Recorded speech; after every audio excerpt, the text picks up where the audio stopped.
And it's 5 o'clock Pacific time, so you know what time it is. Oops, what happened? Wrong button.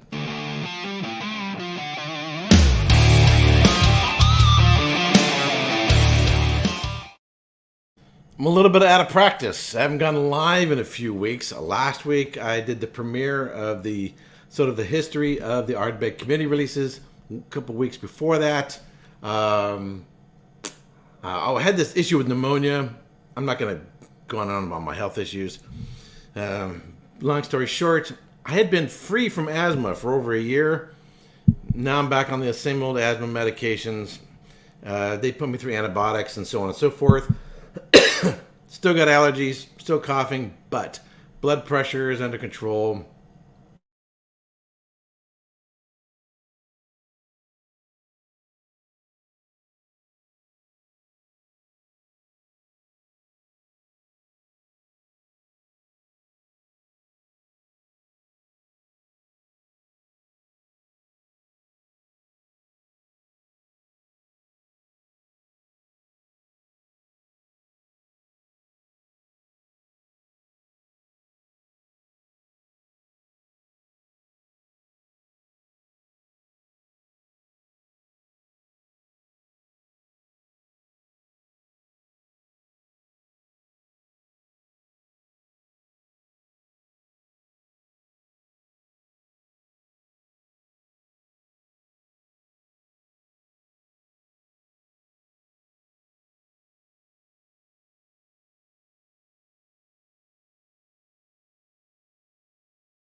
So hopefully I'm back.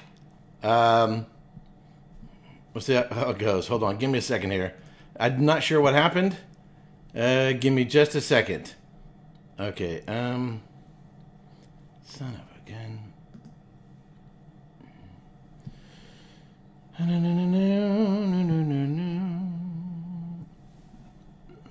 Hold on. All right, hold on.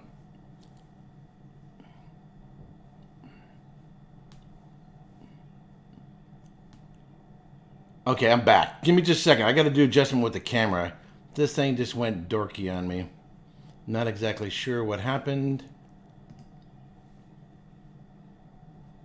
There we go. Nope. There we go.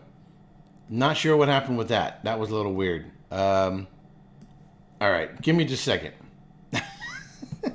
I have not had a technical glitch in a long time.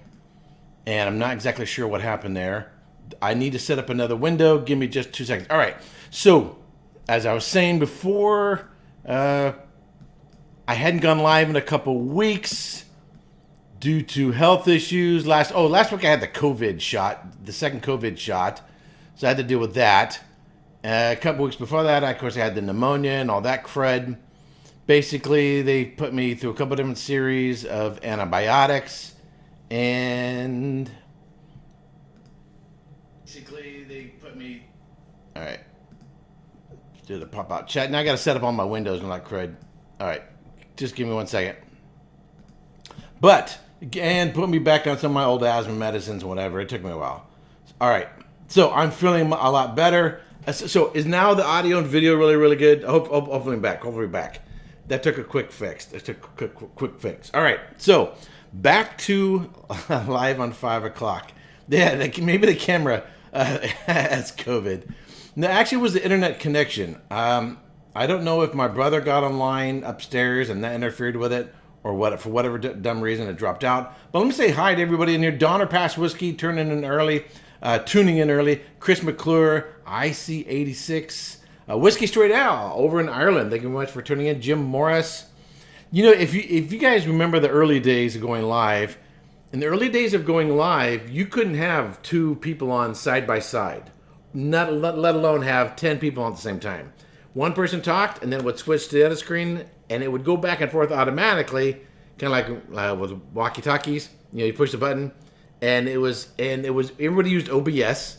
It didn't have all the graphics. It was a lot more complicated, a lot less stable. Things are so much more improved, but still things need to work. G-Man, thanks for tuning in. Craig Wadsworth, thanks for tuning in. Luke Satter, I don't know how to pronounce it correctly. Sean Weatherby. Uriel Ben Abraham Brown, thanks for tuning in. All right. Froze again. Okay, everything's fine. All right, so we're good. Whiskey with 2 jerks, thanks for tuning in. So I'm going to pour myself. This is the Bunnahabhain Manzanilla Cask. Been doing a series on sherry and sherry cask finished whiskeys. So did a couple Fino sherry cask and did a Manzanilla cask. The review of this will be posted on Sunday. This is an absolutely spectacular whiskey. I would say, in terms of learning about sherry casks, the key thing about this one that's different than the other ones is this is 100% Manzanilla cask. Whereas the Tomatin and the Tobermory, they spent some time in a bourbon cask, like 9 years, and then 3 years in a Fino cask. This is, you're getting the full exposure, the full experience of what a Fino sherry cask does to a whiskey. Now, you may not like what a Fino sherry cask does. You may prefer an Oloroso or Pedro Jimenez or something like that. But if you want to learn about sherry casks, if you want to get something that's a 100%. So, for example, I'll be doing the Glendronach Alder Ice, which is 100% Oloroso. So if you could really understand the impact of a particular type of cask, we're talking about a rum cask, obviously bourbon cask, you want to understand what does a 100% bourbon cask, first fill bourbon cask do, what does virgin oak do. You want to try and find those bottlings that are going to give you the full impact of that. Plus, it's at a higher ABV. I think it's 52.3% ABV, and it's Bunnahabhain. Love Bunnahabhain, one of my favorite distilleries. Probably second only to Ardbeg. Now, this is Memorial Day weekend here in the United States. Memorial Day weekend is sort of like the beginning of summer, and Labor Day weekend is the end of summer. So these sort of the bookends, and we are already kicking off summertime. It's going to be 102 degrees Fahrenheit on Sunday and 108 degrees here on Monday. So, summertime for drinking, not for reviewing. I like to put my whiskey in a little ice, particularly since it's on a little higher ABV. And this whiskey, I've got it down to about right there where my finger is, right there. And it does not lose in the intensity of flavor when you cool it down and put in some ice. It's really, really, really nice.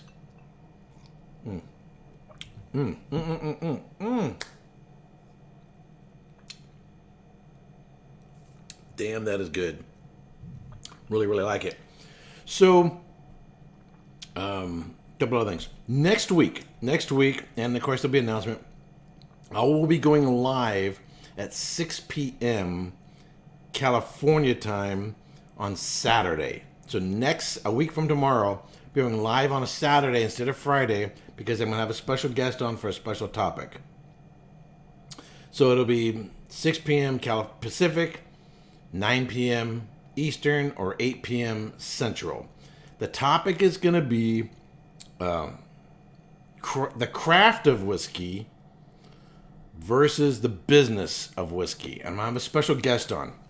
So I'm trying to set 5 o'clock p.m. Pacific Friday for my regular scheduled time. But when you're going to have a special guest on, you got to work with their schedule. And so that's how we're going to go. But I'm really, really looking forward to. You will find out once. Everything's always tentative. But right now we're planned for 6 p.m. California time next Saturday, a week from tomorrow. And it's going to be uber geeky. Now, I just have one guest on right now. And with this person, we could talk for days. We could talk about days for whiskey. Might try to bring in one or two others to give their 2 cents and their insights as well. Another perspective, I'll make some contacts so you can have good, really, really good round table discussion rather than just 2 whiskey geeks talking. But really, really looking forward to this. It's going to be awesome.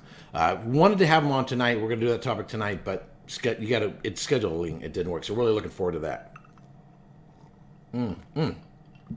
So what are you guys drinking? Man. One of the things I love about these sherry whiskeys is how they start off sweet and finish dry. Yeah, sometimes you can be in the mood for a whiskey that's just sweet, sweet, sweet. I don't know if I necessarily want a whiskey that's just dry all the way through.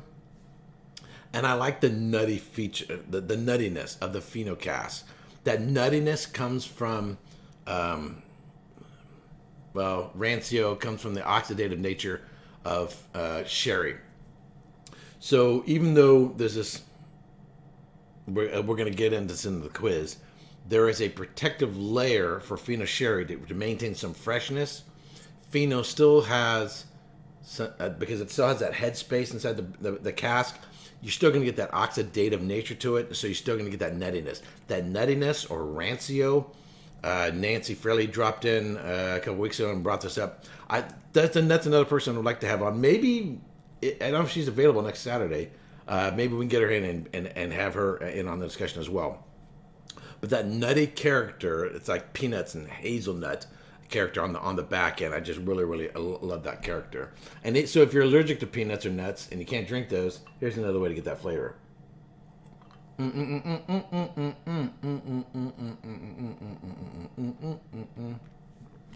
G-Man says, I heard the Bunnahabhain 2008 Manzanita cask was not super good, but basic good. The real issue is do you like that character? I think the Fino Sherry cask character is something which some people are just really going to like it, and some people are not. And some people are going to really, really like more of the darker fruit character, Pedro Jimenez, or Pedro Jimenez, however you want to pronounce it, or Jimenez.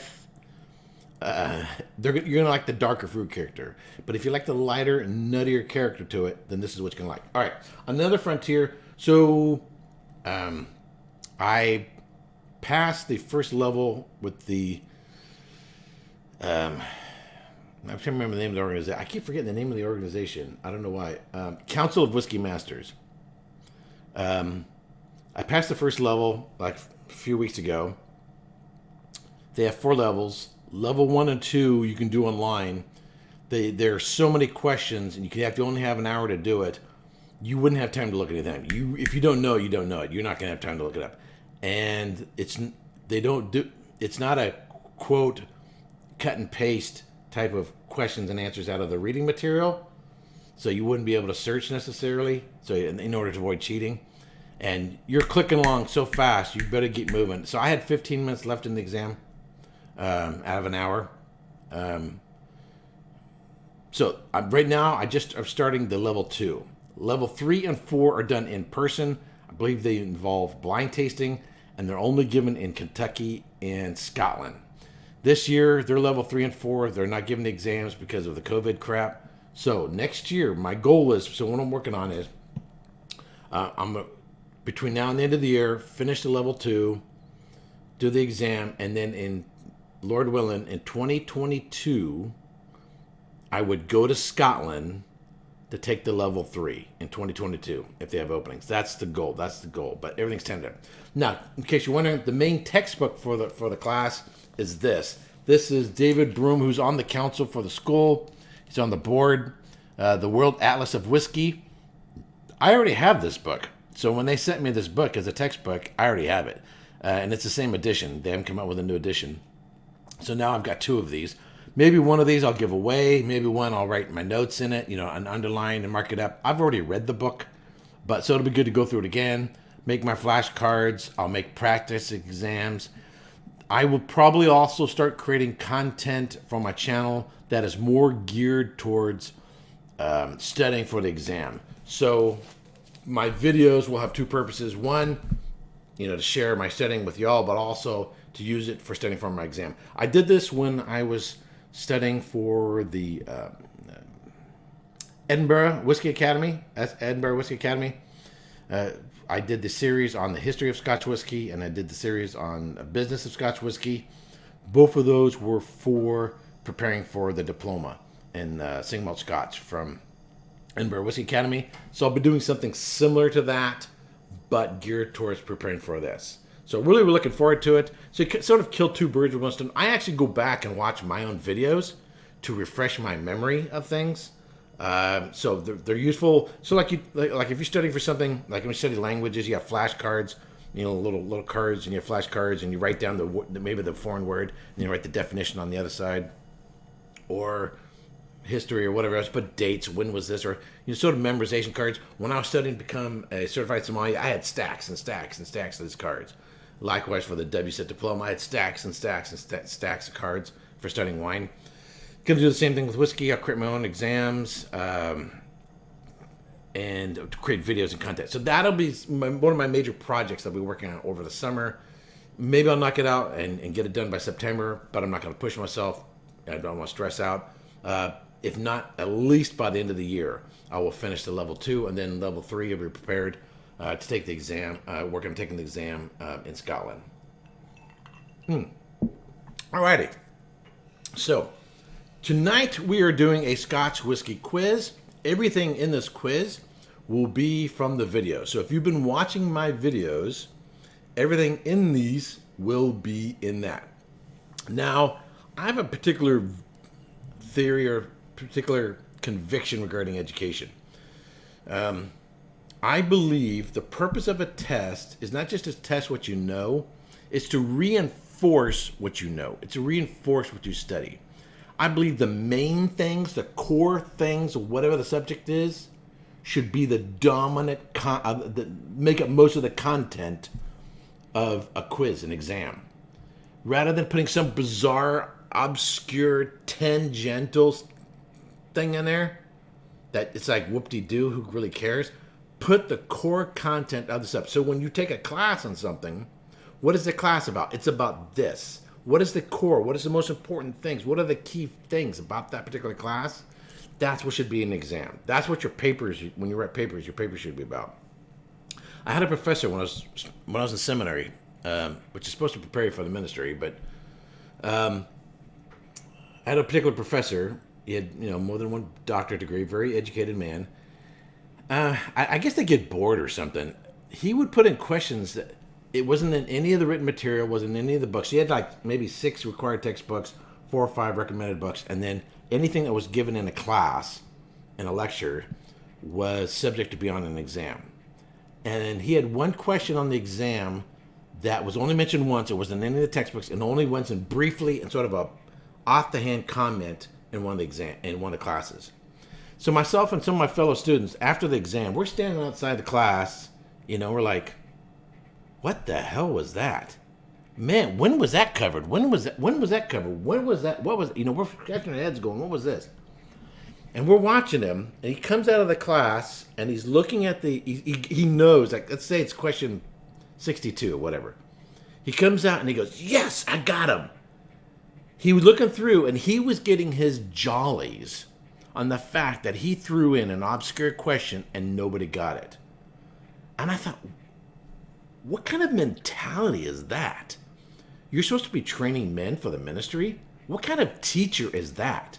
And I really lost basically all respect for him for that. It wasn't the only issue I had with him. It was just one of the issues I had with him. There's a lot of nonsense in academia, a lot of BS. There's a lot of politics. They have their own little agendas and that kind of BS. They're really not focused on the students and preparing for students for whatever the particular vocation is. A lot of times they're spinning their own little theories and whatever. Richard Agnew says, "Hate profs who love their jollies." Yeah, it's like, these are people who were paid too much money, and they forget what it's all. What is it all about? What is education all about? Is either you're preparing someone for a particular vocation, a doctor or whatever, or a ministry, or be an engineer, to be a pilot, to be a whatever. That's what it's supposed to be about. And instead, it's about pushing your particular stupid little agendas and pet theories. Then it's nonsense. But these people get all right. So I got plenty of education. I got plenty of degrees. I'm not thrilled with a lot of academia. I think there's a lot of bullshit out there. Anyway, so the way I'm going to be doing things in these quizzes and exams and everything else, and the way I write mine is, my goal is for everyone to get 100%, not by making it super easy necessarily, but so that the main things are the central things and the core things. And also, I'm going to repeat in my video. If you watch all my videos, you're going to hear some stuff over and over again. That's intentional. Let's take another sip.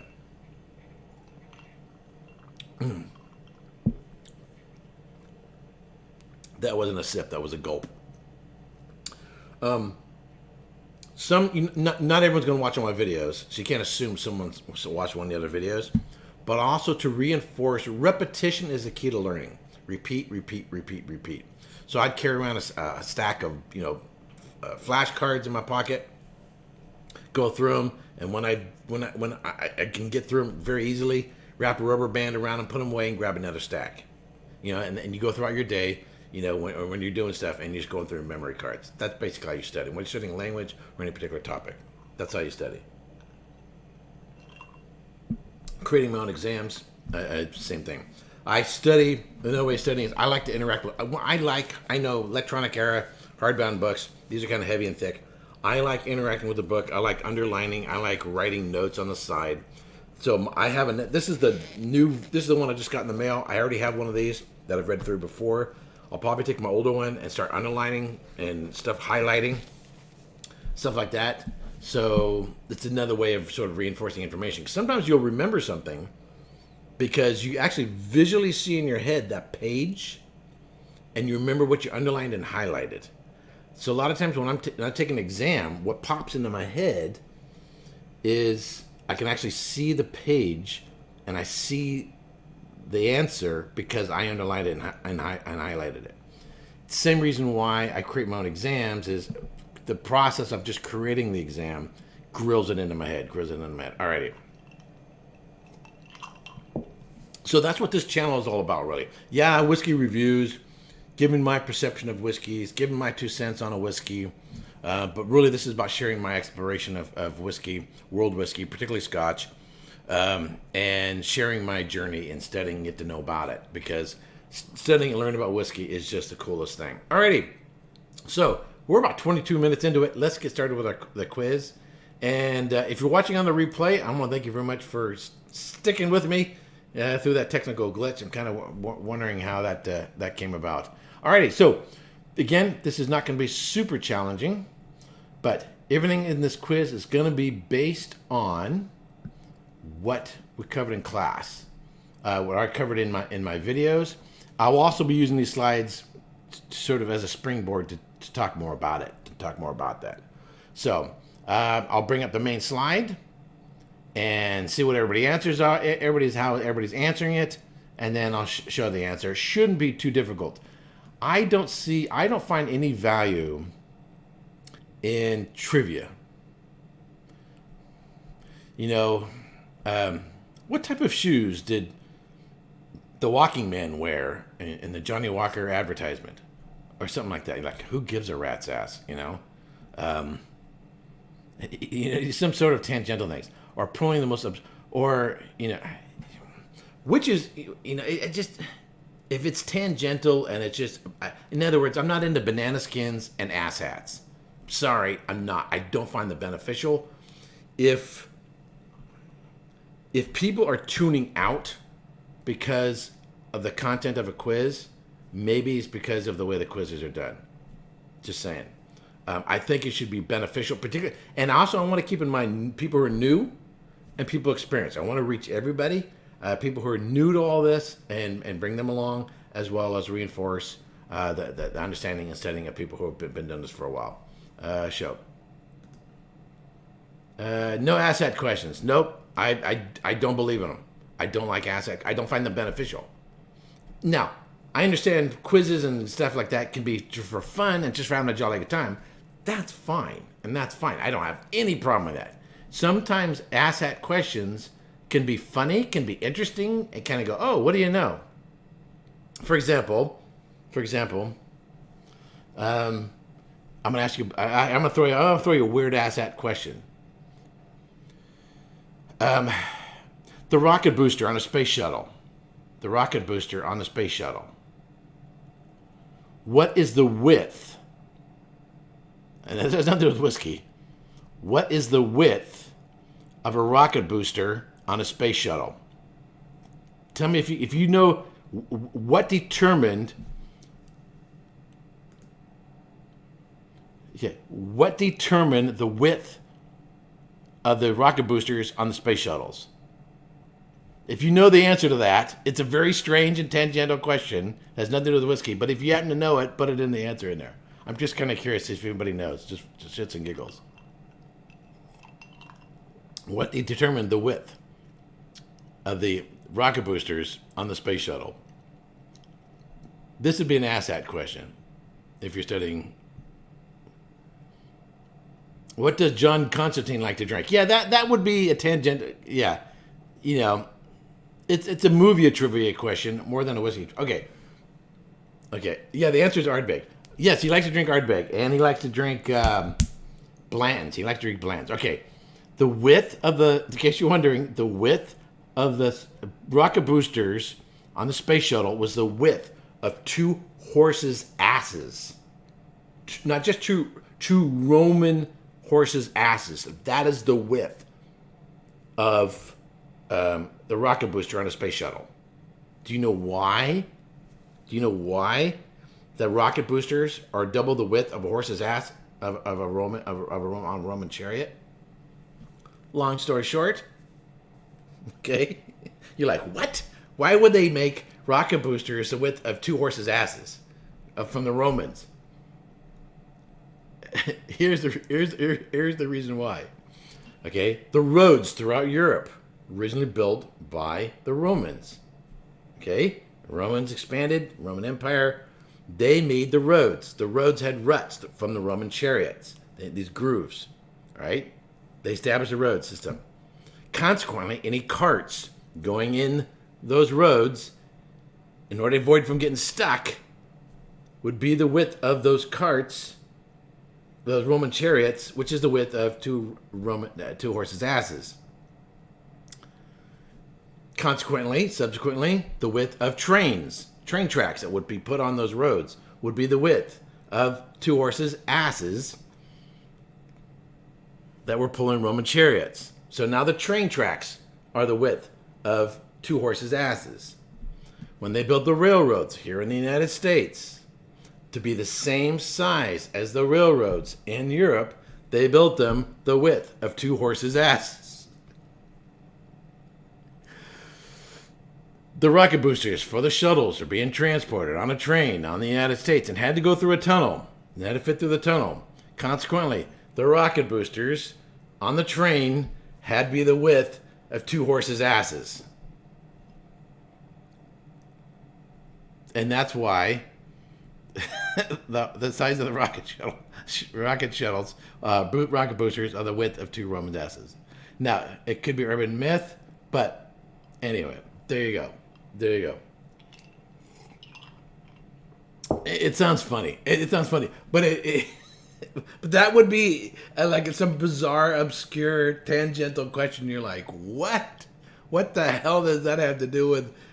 You know, imagine you're studying to be a rocket scientist, right?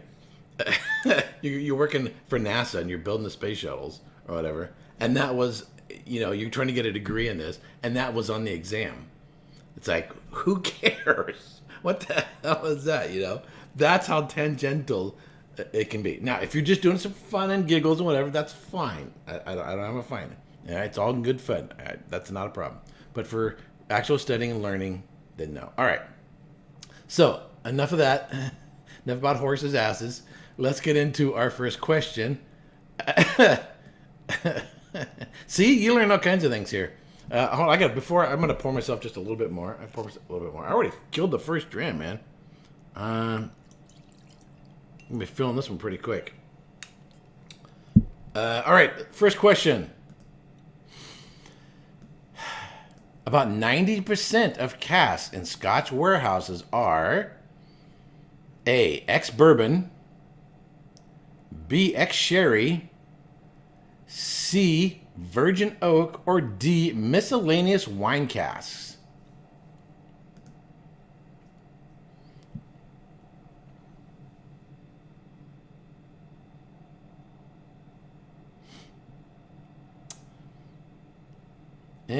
And let's see. Michael Gonzalez. Joseph McNally, A. Craig W. A. D-Man, A. Tyler BW1 X Bourbon. Yep. Judith Stoll, number 1, C.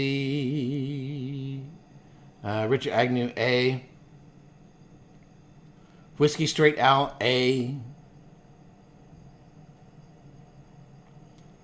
Sophopla, A. Michael Gonzalez, A. Mr. Wolf says, I'm ready through 3/4 of a bottle of Jack Daniels. Well, there you go. There you go. Alrighty. And the answer is, ta-dum, A, ex-bourbon. About 90% of casks in Scotch warehouses are ex-bourbon. Now, from what I've heard is the reason why this is, again, this causes this, which causes this, which causes this, causes this. Kind of like in the chain of why the width of rocket boosters is double the width of horses' asses. There is a cause and effect in a chain of events that can happen in history as to why things are the way they are. Because we used to tie an onion around our belt, because that was the style in those days. So Grandpa Simpson says when he rambles. So, from what I've heard, what I'm told, what I've read, to protect the cooper industry in the United States, they wanted coopers to be employed, to maintain employment, hence the need for a supply and demand, hence the limitation of bourbon. It had to be aged in new charred oak, American oak. Boom. Supply and demand, since you can't reuse them, therefore there's a constant need for new oak casks. All right. I can believe it, but now you say, okay, well, maybe there's plenty of cooper jobs. They don't need to do that anymore. So why maintain that requirement? Want to change it? Because a lot of times things become tradition. Things become ingrained. It becomes part of an identity. And so we keep doing this because this is the way we've always done it. And it becomes internal and part of the identity and the perception of the style and profile of this particular whiskeys. Well, obviously, with that much bourbon cask being produced, now what are you going to do with all these other ex-bourbon casks? Well, a lot of the same companies that own Kentucky distilleries or bourbon distilleries also own Scotch distilleries, such as Beam Suntory, and so these casks are being used within the same company and being transported over. Hence, a large supply. And I think, but that's not the only reason. I don't think it's just a matter of supply. I think the bourbon, whether you like just straight bourbon cask, period, just 100% bourbon cask, whether it's first fill or second fill, I think bourbon is an excellent base that if you want to, you can build on with other aromas and flavors. And so I think what the bourbon cask provides, 100% sherry cask. We're going to do 100% sherry cask. We're going to do the Glentronic Alderus. But I think it provides a really good base to build on with other aromas and flavors. And so one way, there was a question in the Facebook group about this. It wasn't worded really well, but one of the ways in which you can dial in how much sherry influence you want is by your use of bourbon casks. For example, a little while back, we went through Highland peated whiskeys. One of the ways in which you can dial in how much peat influence you want, you can use something called coke. It's a coal derivative, and it doesn't put out the smoke of peat. So you can use a certain percentage of coke intermixed with your peat, and you can sort of control how much intensity of peat you have, how many ppms. Of course, another way you can do it is by doing your cuts, right, post distillation, so you can cut out a lot of the phenols from peat in the tails. That's another way you can do it. You can also blend non-peated whiskey with peated whiskey. You can dial it in that way. So there's a number of different ways you can sort of dial in the profile, how much peat character you want. You can triple distill, such as the Teeling, black something or other. Teeling, Black Pits. They dialed it back. I think they dialed it back too much. by triple distilling, but it's another way you can do it. And I think in the same way, in terms of how much sherry cask influence do you want, you can do it with your bourbon cask. Provide a real good base with your bourbon cask, however many years you want, and according to your climate and everything else, and then dial it in with how much time you're going to then spend with the secondary aging with the sherry cask. And with the Tobermory and Tomatin, Fino and Manzanilla cask, that's exactly what they did. So I'm going to ask you guys a question. Get ready here. There is a distillery, a Scottish distillery. See if you guys can tell me who it is. Rather than aging it in two different casks, bourbon and then sherry cask, they complete the whiskey in bourbon and they complete other whiskeys in sherry, and then they make their different whiskeys by blending percentages of bourbon and sherry cask. Can you name me a distillery that does that? Name me a Scottish distillery that dials in the intensity of the sherry cask by using different percentages of a bourbon and sherry cask. Let's see what you guys come up with.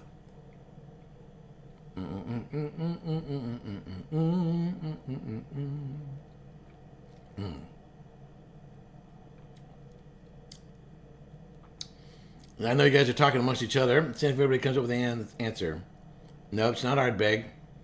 Not Glendronach. Not Glenmorangie. Abelauer. Ding, ding, ding, ding, ding. Donner Pass. Donner Pass. Absolutely. Let's see if I can bring up here. Donner Pass. Yep. Ding, ding, ding. Donner Pass gets it right. Abelauer. Abelauer. There may be others. That's just the primary one that I'm aware of. All right. Abelauer. So if you actually go to the distillery, if you want to, you can buy bottles at the distillery that are 100% bourbon cask, 100% sherry cask, and then make your own version of Abelauer, blending the two. In fact, you can actually, if you do a tour there, you can do that there, actually part of the tour, where they have different glasses, you can kind of do your own blending right there. If there are some other ones I don't know of, that's just the primary one that comes to my mind, but definitely Abelauer. Alrighty, so different ways of achieving sort of the same ends of flavor profiles. And it's a matter of what you're trying to approach, what are you trying to create, what do you think people are going to like. I like the fact that Bunnahabhain did this 100% Fino cask, so I can get a full understanding of this is what to expect from a Fino cask. Alrighty, so next question. Let's go back there. Next questions here. Next question. Question number 2. What is the most common type of ex-sherry cask? A. Fino. B. Amontillado. C. Oloroso. Or D. Pedro Jimenez. Or Pedro Jimenez. Or Pedro Jimenez. Or just PX. What is the most common type of ex-sherry cask used in Scotland? Let's see. A lot of C's here. C. Matteo Concerno says C. John Cherry says C. Looks like everybody's getting C. Everybody's running really well. Although PX, John Cherry says, although PX is pretty nice. Yes. Clearly B. Top shelf. Dustin says clearly B. No, I don't think so, Dustin. You know. And the answer is, go to the answer. B. Oloroso. That's right. Oloroso. So everybody got it right. Not a real challenging question. So here's the thing is, in terms of consumption, what is the most commonly consumed or frequently consumed or most popular, if you want to call it that, type of sherry that people like to drink? It's Oloroso. Fino, in terms of food pairing, like having a sherry with food, I'm actually going to go Fino. Fino can take a really nice place of a white wine in a dish, particularly with chicken, poultry, pork, seafood. I find fried chicken, it works really, really, really well. There's something about the salty character of the Fino sherry I really, really like. And Manzanilla. One of the things that has happened during this current study is I have re-fallen in love with sherry. I haven't had any sherry in a long period of time. And I found a new love for it. And really, really enjoyed with dinner having these. And they're really, really inexpensive. You know, I would say good quality Fino sherries, $12 maybe at the most. Really, really like them. Serve them slightly chilled. Though you could put them in the refrigerator for about an hour. You don't want them cold, but serve them slightly chilled. Really, really nice. I really, really enjoyed it. It's kind of like just basically having a salty white wine with a little more oomph in terms of alcohol, because they're typically all at 15% ABV. But really, really nice. Really, really enjoyed them. The challenge, I think, with Amontillado and Oloroso, Palo Cantado is my favorite sherry, is food pairing. So you're probably going to go darker meats with those, beef, brisket, stews, as well as some heavier, darker, sweeter cheeses. Blue cheeses work really, really, really well with these. But they're at a higher ABV. Now you're pushing 17%, 20% ABV. And when you're going into wines with that high ABV, yeah, there's some Zinfandels that are 14.5, 15% and up ABV. But I think it becomes a little bit more challenging in terms of, because you typically throughout a meal, you want to have food and wine, food and wine, food and wine.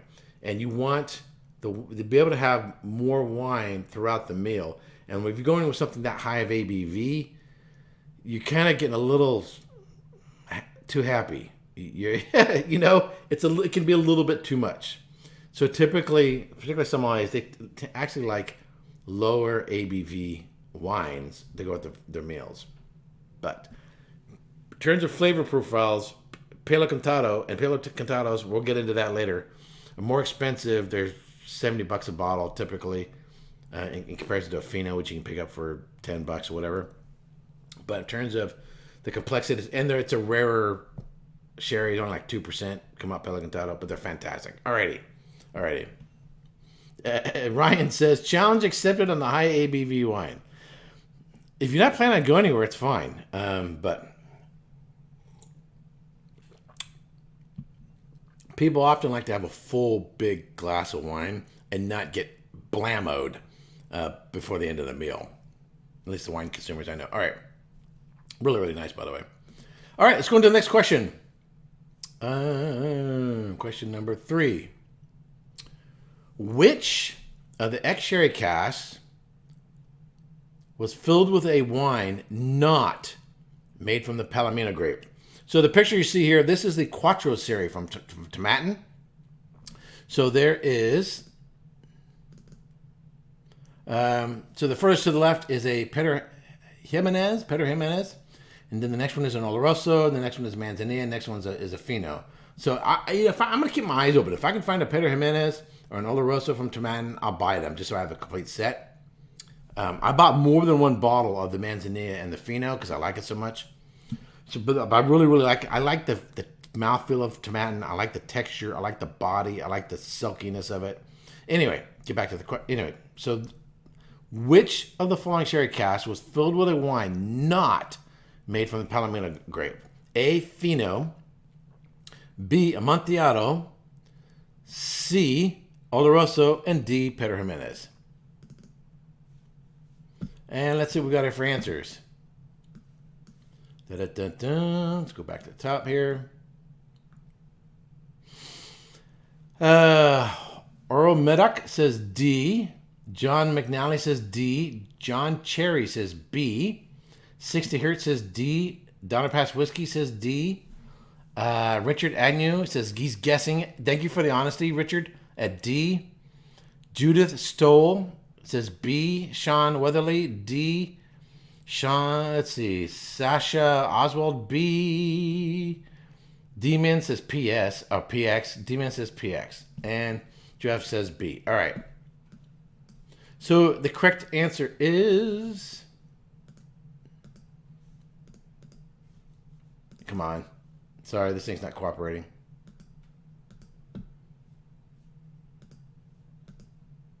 There we go. Hold on. All right. And the correct answer is, which of the following sherry cask was filled with a wine not made from Palomino grape? It's Pedro Jimenez. Pedro Jimenez. So Fino is made from Palomino. Amontillado is made from Fino. And Oloroso is made from, my brain, sorry. Fino, Amontillado, and Oloroso are all made with the Palomino grape. Pedro Jimenez is made with the Pedro Jimenez grape. So PX is made from the PX grape. All the others, and if you're following the series, so the difference really between Fino and Oloroso and Amontillado has to do with a little bit with the production process. And we're going to get into that. I'll talk a little bit more of that in just a second. Whereas Pedro Jimenez is a completely different grape grown in completely different soils. Other than the geography and the fact that it's done in a solera, it doesn't really have a lot in common with the other types of sherry, with the other types of sherry. So, Tyler says, sorry, got to go. We'll join in the future. Thanks. Oh, thanks, Tyler. Thanks for watching in. Have a great weekend. So we're going to have more quizzes as we go throughout this series. I expect the series to go throughout the end of in July. So we'll have more quizzes, more refreshers. And it's always good to, cover what you've already covered. The whole point of this is to, sort of restill in our mind, ingrain in our brains what we've already covered and learned. Alrighty. And the person who learns the most is the teacher. Because we have to create the notes, create the lectures, create the videos, whatever else we're doing. So we actually tend to learn the most. All right, so question number 4.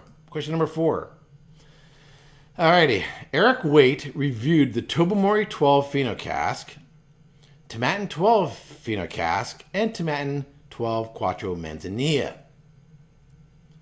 What is the name of the film of yeast in the cask that protects the Fino or Manzanilla from over-oxidization?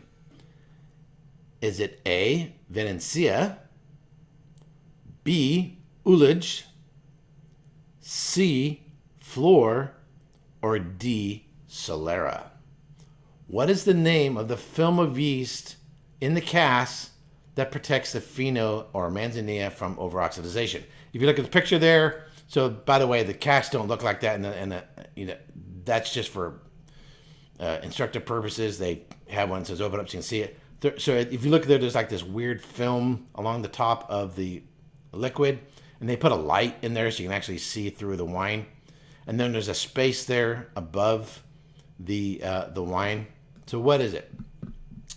And let's see what we got here. Joseph McNally says flor. C. Judah Stoll, C. John Cherry says, I don't know, but I'm about to find out. That is true. So the answer is, excuse me. The answer is flor. So that film of yeast that protects the Fino Manzanilla from over-oxidization is flor. Now, ullage, B, that's what they call that head space above the wine. So that empty space above there, and that's intentional. Normally in wines, you'd want it filled all the way to the top because you're going to have a problem with oxidizing a wine. That's done intentional with sherry casks. And so to have this protection of the sherry, there's this layer of yeast. It's Saccharomyces cerevisiae. It's a wild yeast. And it's called flor. Obviously, the whole system of aging wine is called a solera. But ullage is that headspace, and the flor is the yeast. So we're gonna get this. So we're gonna go from Fino sherries into Amontillado sherries. So once I finish with my review of this, I'm gonna review a couple different whiskeys and a couple different bottles of Amontillado. The transition in terms of the style and the flavor profile and the aroma profile is when we're going from Fino into Amontillado. A little heads up, Amontillado is like halfway between a Fino and an Oloroso, and an Amontillado starts off as a Fino with that flor yeast, and then that flor either dies off because they don't keep replenishing it with more wine so that the flor has something to feed off of, or they intentionally kill it through adding a spirit, the ABV. The floor can only exist at a certain ABV, so they add the spirit, or that's the fortification. They take it from 13.5% ABV up into like 17%, and when you put that much alcohol in there, it kills the yeast, or they just let it naturally die off, right? So an Amontillado is going to start off with the pheno characteristics, right, which has a little bit more of that fresh fruit character to it, and then by eliminating or allowing to die out that floral character, oxygen starts to affect the wine, and then you start getting the dried black fruit notes. They'll start to come in. But if you were to take an Oloroso, which is 100% oxidative, there's no yeast in there at all. There's never any flora in there. It's between. So Oloroso, you're going to have completely oxidative, biological aging. Amontillado is going to have biological and oxidative, and so in terms of the aromas and flavor profiles, it's going to get sort of halfway in between the two, right? And so then over into the whiskeys, you're going to pick that up in the whiskeys. So an Amontillado cask whiskey, which you don't see that many of them, but there are a number of them out there. It's going to be not as intense as an Oloroso sherry cask whiskey for the whiskey purposes. All right.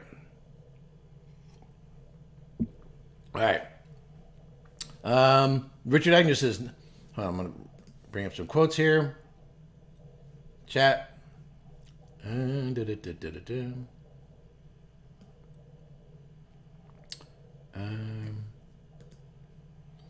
4 out of 4. Never did I do this well with Roy's quizzes.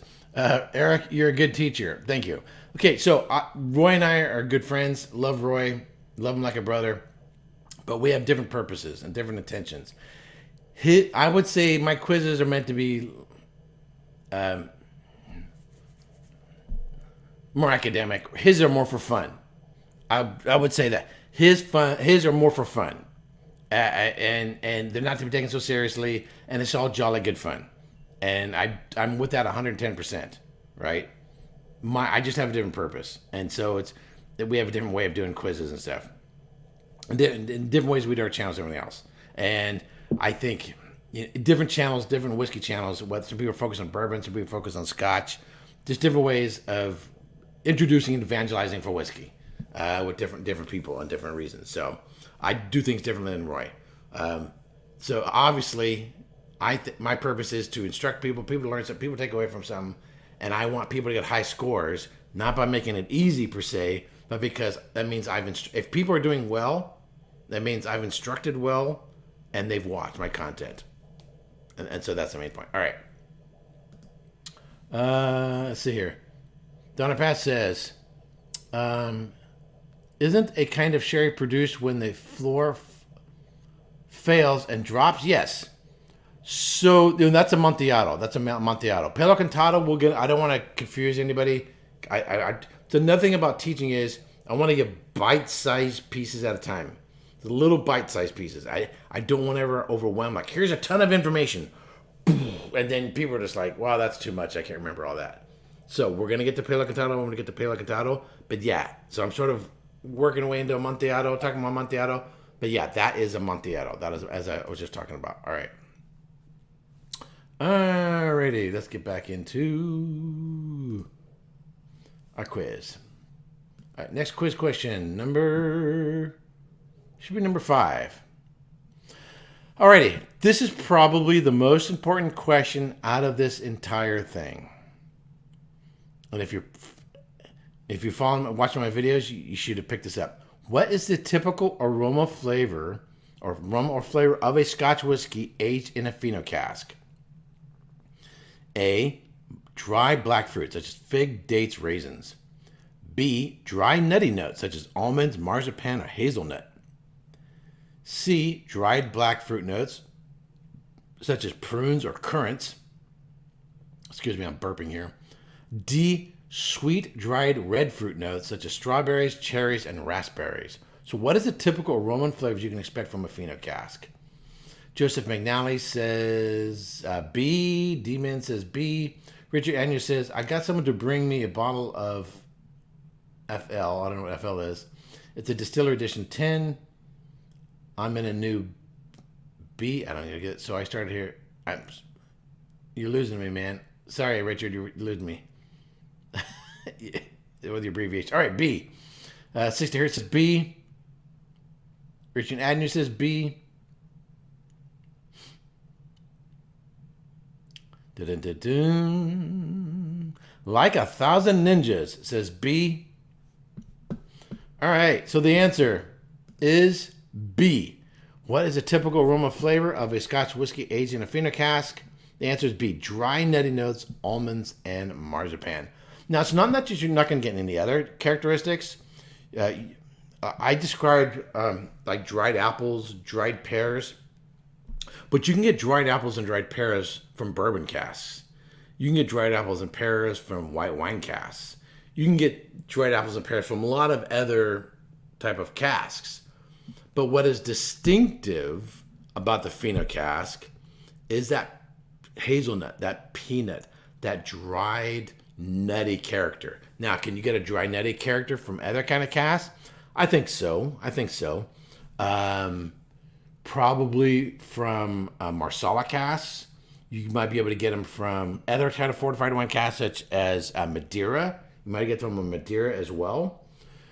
But in terms of, if you're looking at whiskeys and you go, fino cask or manzanilla cask, what does that typically have? Do I want to buy that? Because they're not super common, right? Oloroso, or usually sherry cask, they just say sherry. They don't tell you what type of sherry. And that may be because they're using a blend of Oloroso plus Pedro Jimenez. That you may use it both a little bit to get a little more sweetness in there, more darker fruit in there. But if you're trying to decide whether or not you want to, fork out your bucks to buy a fino or manzanilla cask, if you can remember, hey, these are typical notes that I'm going to get off of those casks. Do I like those notes? And then decide whether or not you're going to buy it from there, having never tried. So there's the Cavallon Manzanilla, the Cavallon Fino. There's a Lechic. There's a Lechic. I think it's maybe it's in Amontillado. And there's a Lechic. Does one of these as well. So if you know what you're typically going to get from the cask, then that'll help you in your buying decision as to whether or not you think you're going to buy that or not. John Cherry says, I'm glad I'm not the only one who puts apple and pear in the same category. Yeah, it's a tree fruit. It's a yellow tree fruit, yellow greenish tree fruit. But you can get them from a lot of different sources. You can get them from the fermentation. You can get that type of yeast and the fermentation. So the malt itself can give you those notes. So in aromas and flavors, you have your primary. Primary comes from the production process. It comes from the grains. The secondary comes from the production process, and then tertiary or third comes from the aging process. There's some characteristics you can get from more than one source. Spice you can get from the fermentation process. Spice you can get from casks. Spice you can get some types of spice you can actually get from peat, particularly pepper. So you have to, in terms of learning about whiskeys, that for example, Talisker, get that pepper note. On the Teeling Black Pit, and get that pepper note. So that's a type of spice. So there are some fruit characteristics you can get from different sources. You can get, primarily, you're talking fermentation, and you're talking casks, is where you're getting those fruit characteristics from. Alrighty. Oral Medoc says, Springbank is at its best with fino cask, in my opinion. Interesting. Let's see here. Where did this quote go?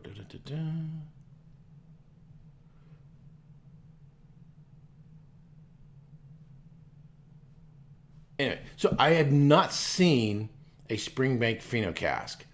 If I can find one and get one, I'll buy one because I really like Springbank. It would be interesting to see what the oceanic character and the peak and any potential peak character. Now I'll let you know there is a Laphroaig Cartius or Cardias. Rafi calls it Cardias. It's actually pronounced Cartius. Fino cask. I was not thrilled with it. I bought a couple bottles. I brought them down to Texas, and I wasn't thrilled with them. I thought the peat character competed with the pheno character, and it didn't work well. And I wasn't the only one. I don't think it really displayed the pheno distinctiveness really, really well. So if you're looking for a pheno cask and you're looking at the Lafroy Cartius or Cardias, I don't recommend it. I put it as in one of the videos as options out there, but I wasn't really thrilled with it. All right. So Oral Medoc says about 15 years ago. Okay, it's been a while. Alrighty, next one. Question number. Oh, you know what? I think I left one of my slides off. This is supposed to. I think I left out question number 6. No, here we go. All right, sorry. Pheno and Manzanilla are made from the same grapes, grown on the same soil and the same production method, but is there a significant difference between the Tomatin 12 Pheno cask and Tomatin 12 Quattro Manzanilla casks? So this is really a test to see if you guys are watching my videos.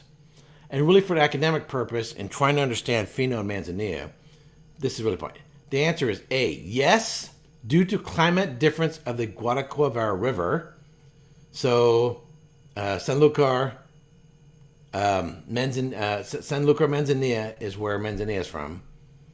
And there's a Guadalquivir River that runs along that. You had that influence there. Or B, no. Whatever minor regional differences there are between the wines, they do not significantly affect the whiskey. So what was that conclusion of my perception of it? Wow, there's a lot of A's on here, which means you're not watching my video. Richard, excuse me, Judah still says B. Wow, now I know who's watching my videos and who's not watching. G-Man says B. Now I know who's watching my videos and who's not. John Cherry says location.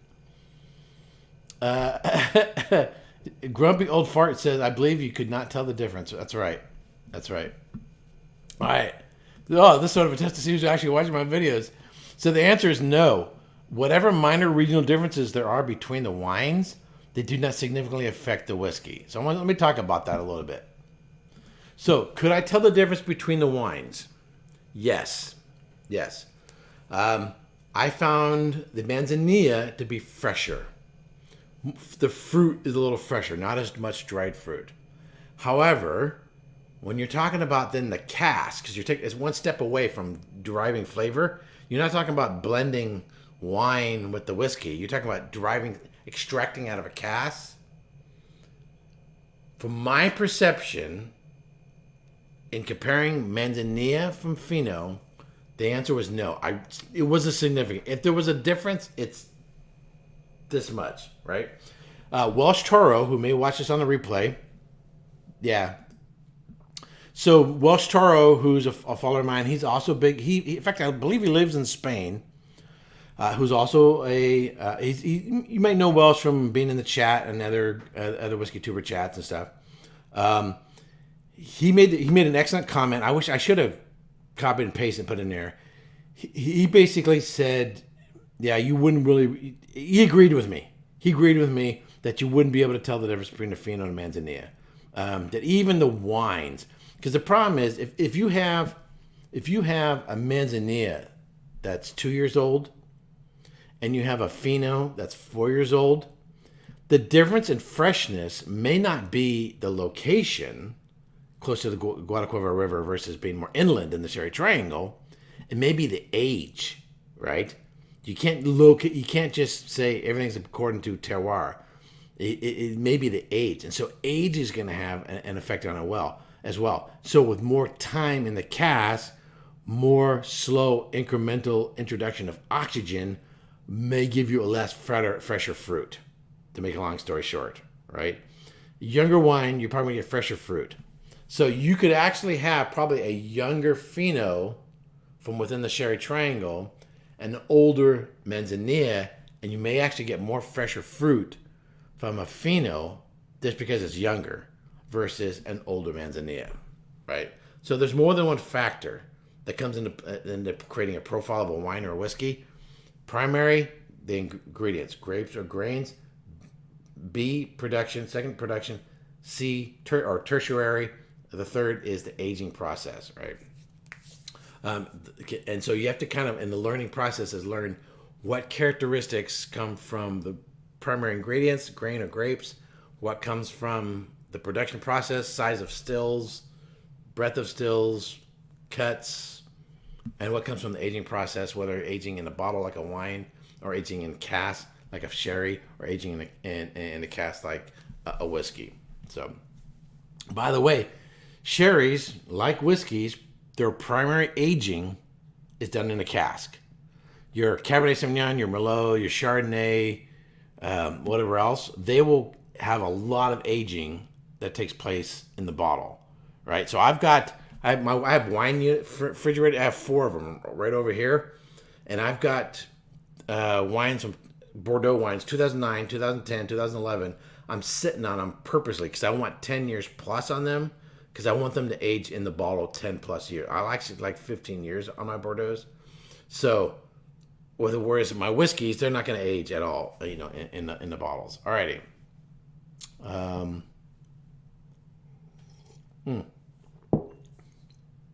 Yeah, I actually did that Osborne Manzanilla. That was probably my favorite out of all of them. It was the Osborne Manzanilla, and I think it was around $9. That actually was my favorite out of all of them. All right. Next one. Someone called that one a banana skin. That ain't a banana skin. That's just a matter of watching my videos. All right. Number 7. On what type of soil are... Now, this is really just straight up a sherry question. This is not a whiskey question. But it's repeated multiple times in my videos. So if you watch my videos, you should have got this. On what type of soil are Fino and Manzanilla vineyards planted? A, Albariza. B, Barros. C, Arianas. Or D, limestone. Limestone. D-Man says A. Joseph McNally says A. Judah Stoll says A.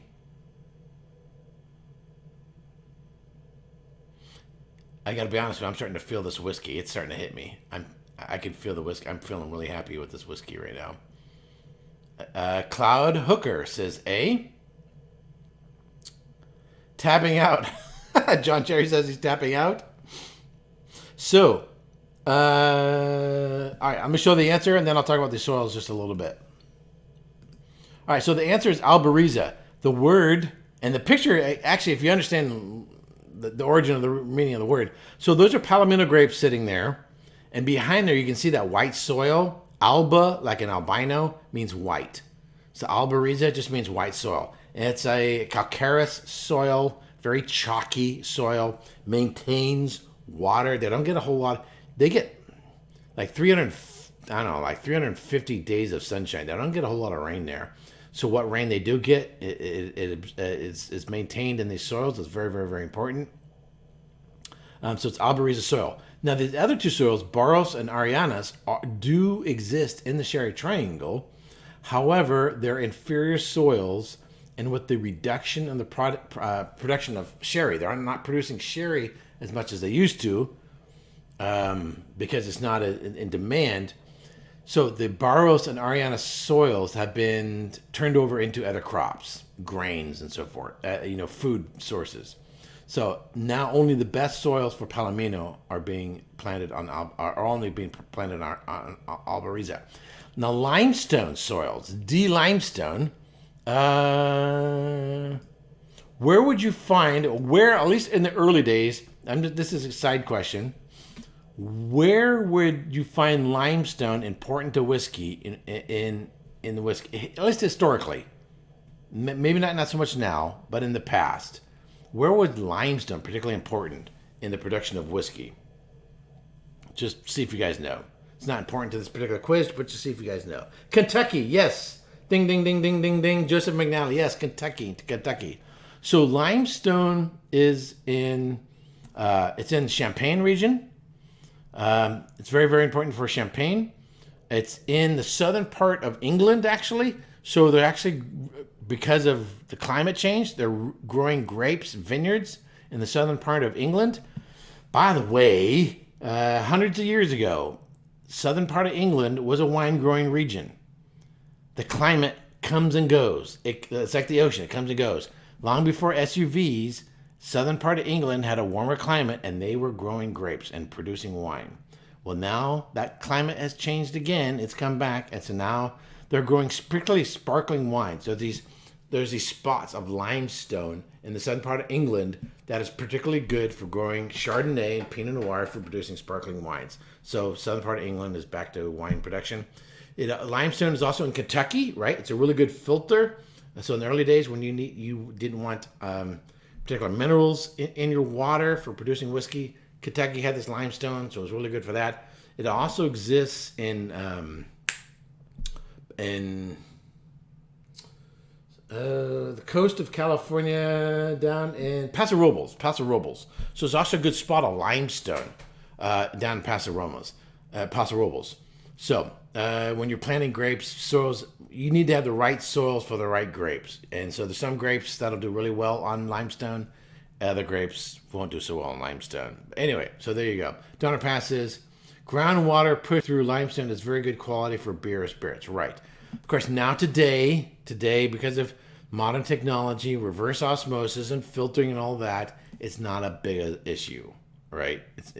I know distillers like to make a big deal about their water, but it's not as important today as it was back then. Now, obviously, we don't want to get water out of the sewer and put it through a filtration process to put into our whiskey. No, thank you. But your average tap water that you then filter, put through a reverse osmosis, works just fine. All right. Question number 8. Excuse me, I want to cough. This is really, really important. What is most important? Okay, excuse me. Number 8. What is most important significant impact of aging sherry in a solera? What is the most important significant impact of aging sherry in a solera? A. Extracting flavor compounds from the oak cask. B. Fractional blending. C. Protection of the wine from over-oxidization. Or D. Removing undesirable congeners. All right. So this was repeated in my videos more than once. So if you watch the videos and you watch them all, this should have stuck with you. All right.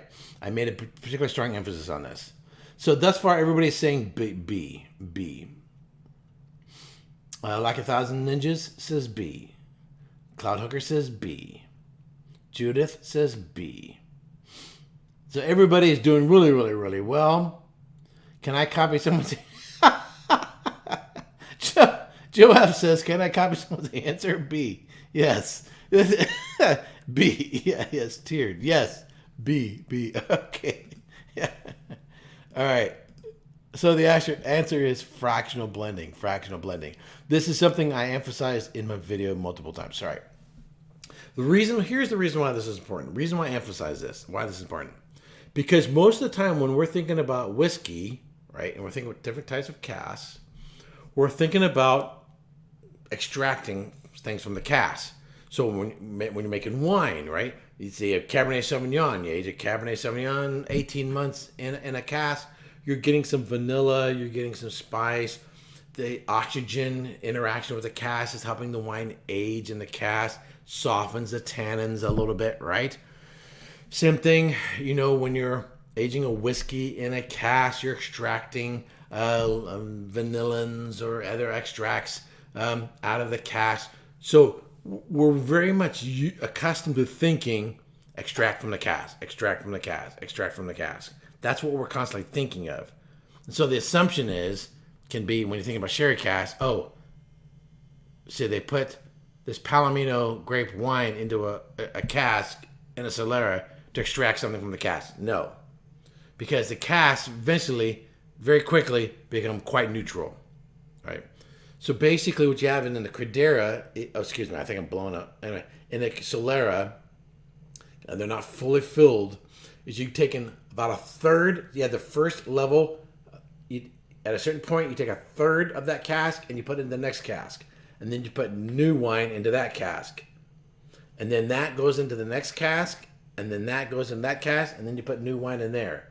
right? So it's going boom, boom, boom, and then the last one is actually called the solera. The whole thing is called a solera system, but you only and so the casks are never completely emptied, they're never completely full, and they're only taking about a third max from cask to cask to cask.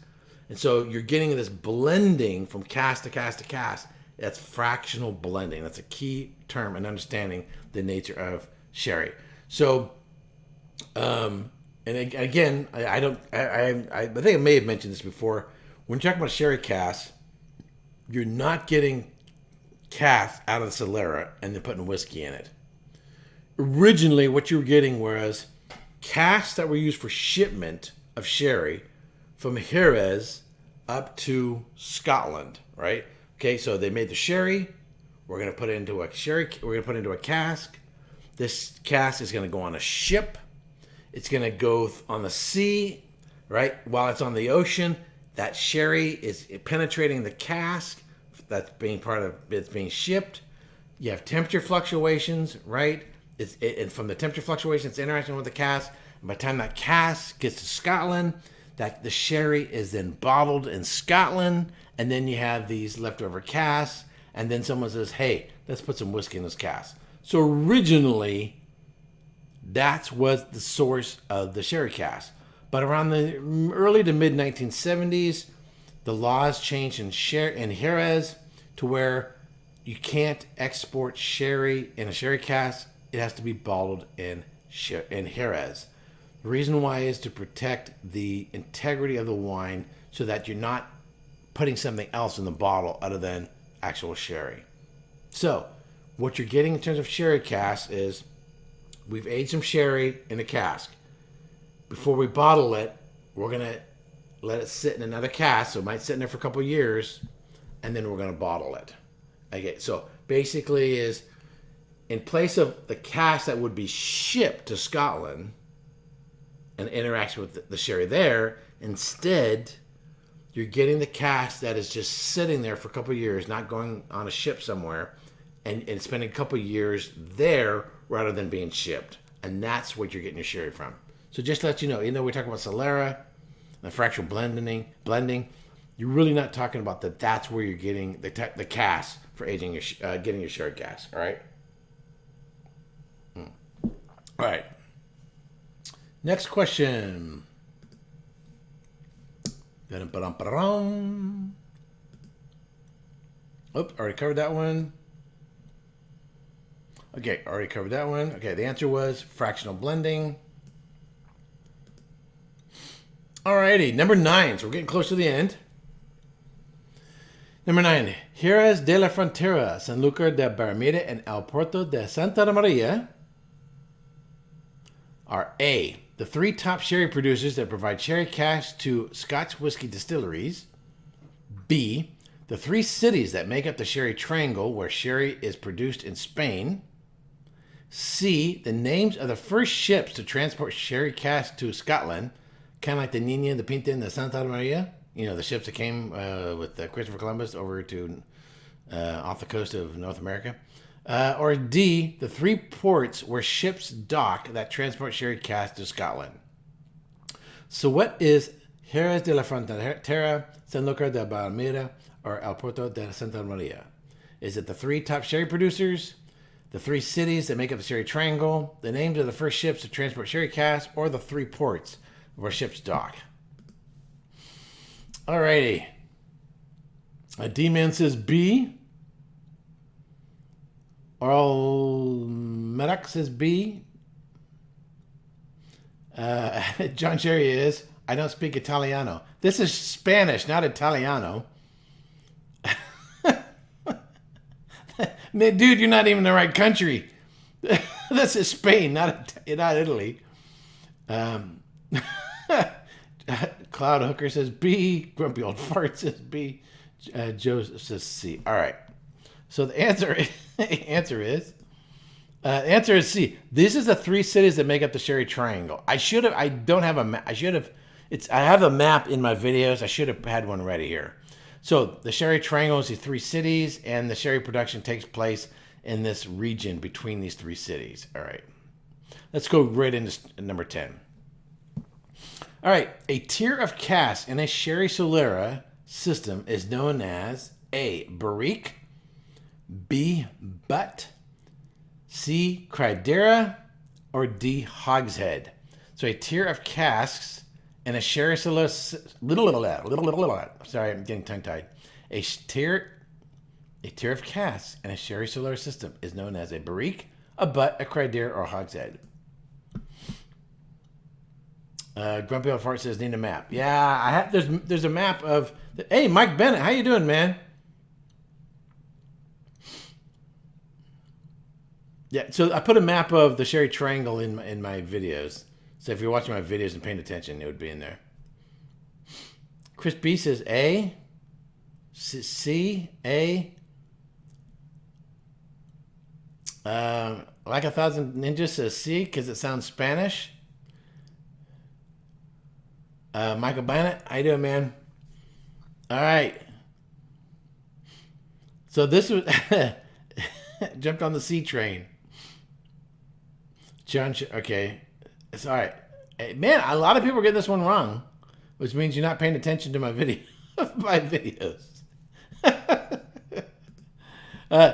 So all of these answers for all these questions have been repeated multiple times in my videos. I know. Hey, if you're going to watch an academic channel, this is what you're going to get. So I try to repeat them over and over again so it sticks in your head. The answer is C, cradera. So actually, if you were to Google, a sherry solera, a lot of the cast, a lot of the pictures you'll see, it'll actually say cradera on them. So you have the first cradera, the second cradera. So you have the multiple levels of cradera. The last row is actually called the solera, and then the whole thing is called a solera system. Alrighty, so 10 questions. We've been at this for an hour and 22 minutes. Generally speaking, hey, if you want to share what you did, hey, out of 10, how would you do? I'm feeling really happy. Man, I can feel it. I'm feeling this whiskey. So I went through 2 of them like this. Not drunk, but I'm feeling happy. Very, very good whiskey.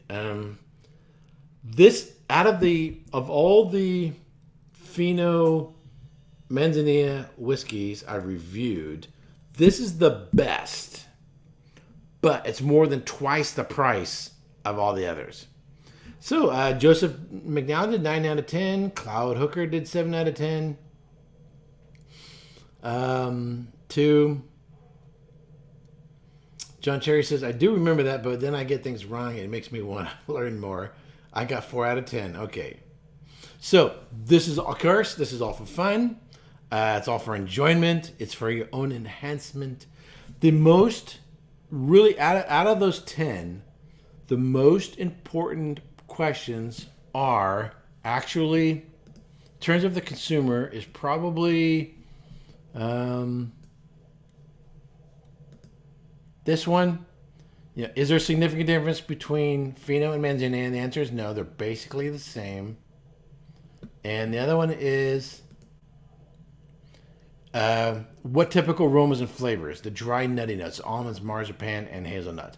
Those are really the most important because you guys aren't studying for exams. You guys aren't, you're not really, for the most part, hung up on learning about sherry, right? This is about whiskey. This is a whiskey channel, not a wine channel. However, so the most important questions, if you got those 2 right, then you got the most important questions right. You know that, hey, if I'm looking at a Manzanilla cask or Fino cask, they're basically the same. And what can I expect from the whiskey? What, along with dried apples, dried pears, and some maybe sultanas, the kind of characteristics. If you previously spent some time in bourbon cask, you can expect some bourbon cask type of notes. But if you got those 2 right, then you got the most important right out of all of them. Alrighty. So I hope you enjoyed. If you're watching on the replay, give this video a thumbs up. If you have any questions, you have any comments, leave them in the comment section down below. And I will be reviewing this. A video of this will be posted on Sunday. We'll be then going into Amontillado. I have 2 Amontillado whiskeys that I will be reviewing. One is a Glenkinchie.